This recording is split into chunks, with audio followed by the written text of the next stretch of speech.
বছর ঘুরে ঈদ এলেই ঝিমিয়ে পড়া সিনেমা বাজার চাঙ্গা হয়ে ওঠে।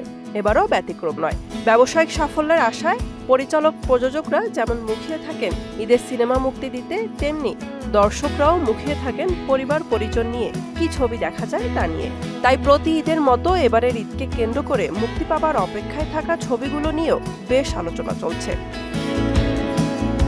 আলোচনার শীর্ষে বরাবরের মতো এবারও সবার উপরে আছে ঢাকাই চলচ্চিত্রের কিং খান খ্যাত নায়ক শাকিব খান।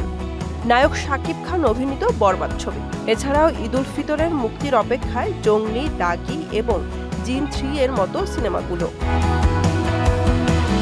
আগ্রহের তুঙ্গে থাকা শাকিব খান অভিনীত বরবাদ ছবিতে আবারও দেখা যাবে হিট জুটি শাকিব-ইধিকাকে। এ সিনেমাতে মিশা সওদাগর, যিশু সেনগুপ্তের মতো ধারালো অভিনেতারাও রয়েছেন। টিজার প্রকাশের পর থেকে এ ছবি নিয়ে আগ্রহ কয়েক গুণ বেড়ে গেছে দর্শকের মধ্যে। সিনেমায় শাকিবের লুক ও অ্যাকশন অনেকের কাছেই বলিউড এবং ভারতের সাউথের সিনেমাকে টক্কর দেওয়ার মতো।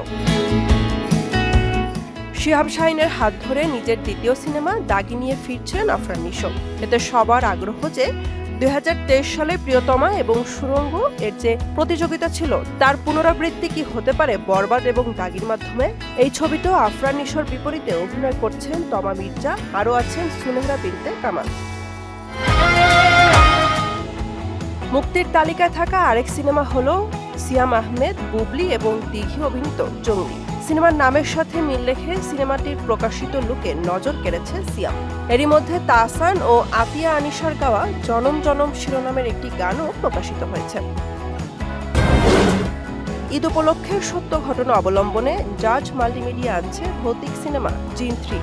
প্রকাশিত পোস্টারে দেখা মিলে জিন 1 এর অভিনয় করা সজলকে এবং আরও দেখা যায় নুসরাত ফারিয়াকে।